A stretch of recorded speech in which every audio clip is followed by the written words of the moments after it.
Shalom, WJC family. Time for our weekly Torah Talk. Today, not only are we going to talk about the Torah portion that we're going to read in Shul on Saturday, which is Parshat Emor from the book of Vayikra, the book of Leviticus, but also today is Lag BaOmer. Today is a special Jewish holiday, so happy Lag BaOmer, and I'd like to talk a little about that as well.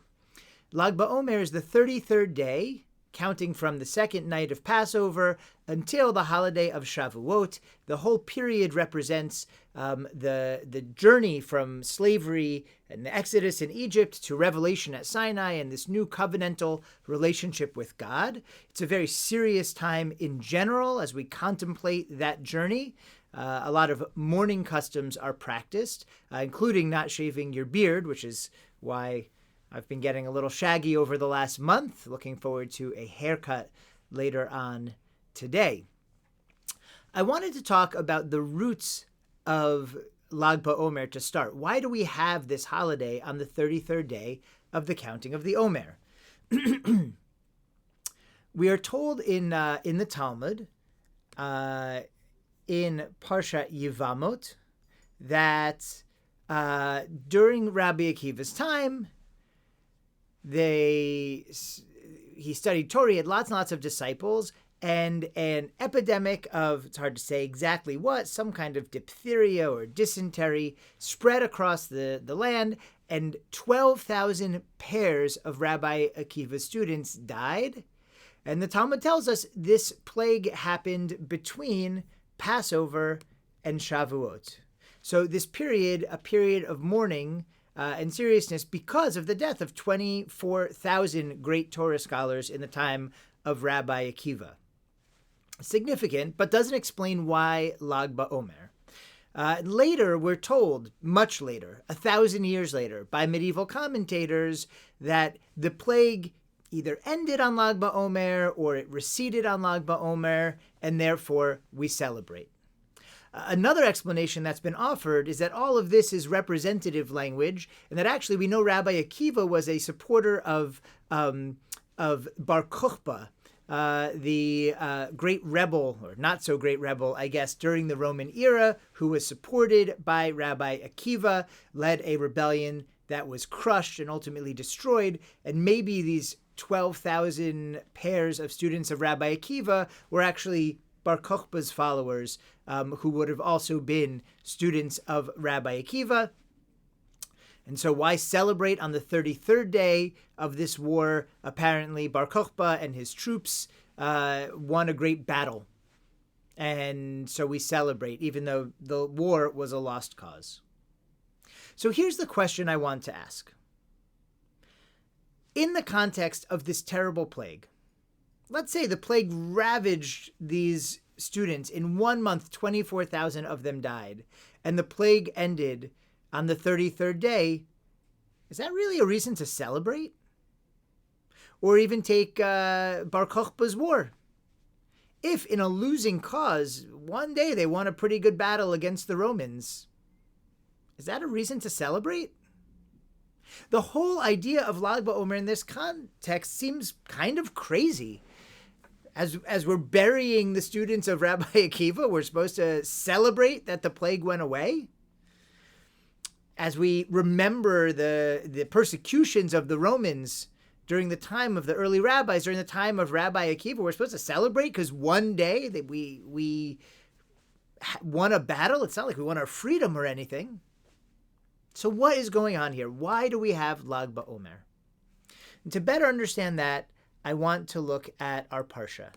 So in Parshat Emor, about half the Parsha is spent, maybe a little less, on giving a liturgical calendar, right? On delineating all of our holidays, all the ones that we get in the Torah anyway. So that's Shabbat, Passover, Shavuot, Sukkot, Rosh Hashanah, and Yom Kippur. And because it's the book of Leviticus, the priestly book, it takes a very ritualistic approach to it, that these days will be Kodesh, right, which is a technical ritualistic word, holy, and you're going to behave in certain ways on these days, certain different ways, and offer a bunch of sacrifices.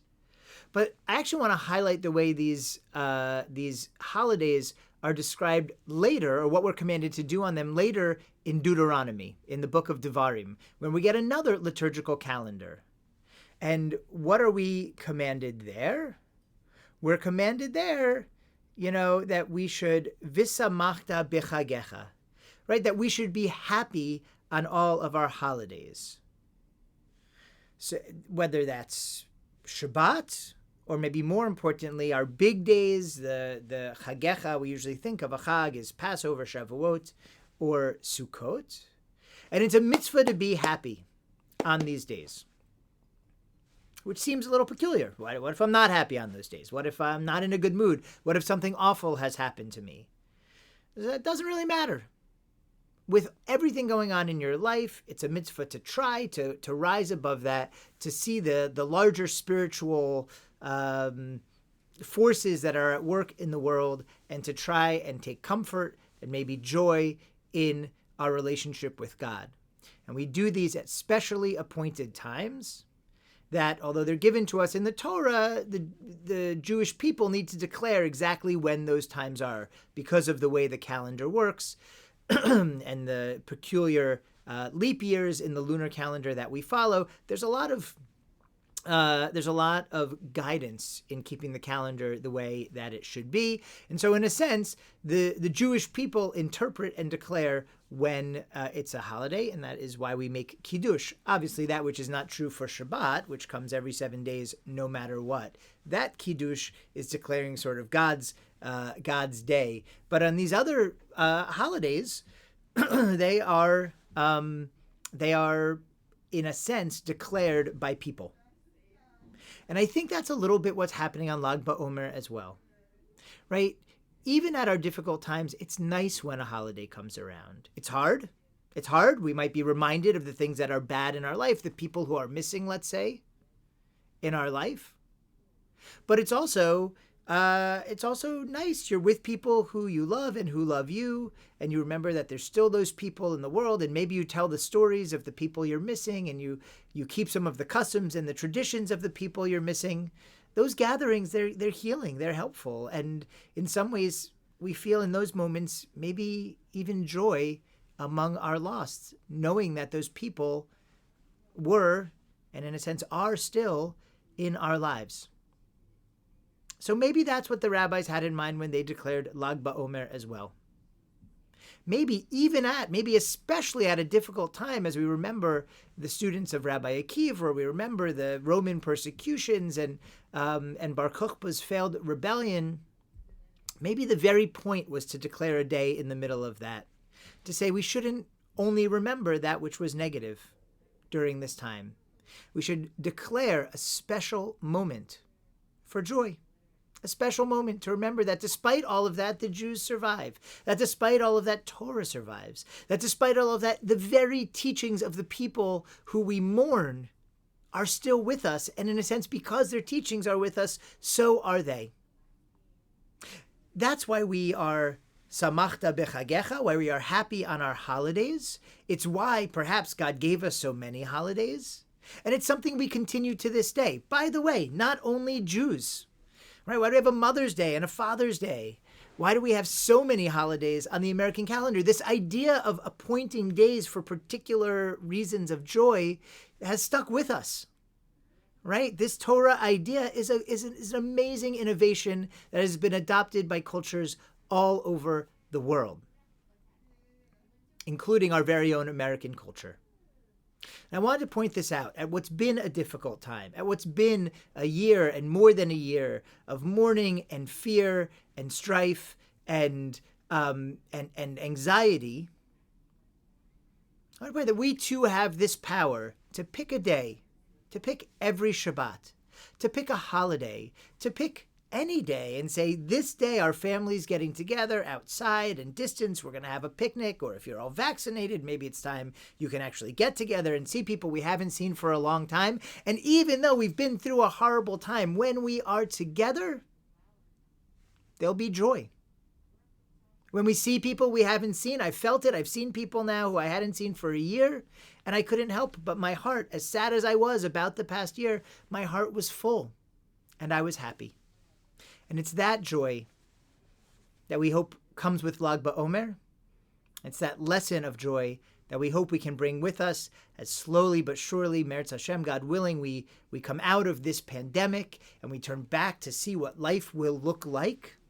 Let's make sure our life looks like a place where we can still declare joy, where we can still make times for joy, where we can still enjoy each other and each other's company, that we can be samachta bechagecha, that we can be happy because we have time to be together, because we have time to live our spiritual lives, because we have time to explore our relationship with God.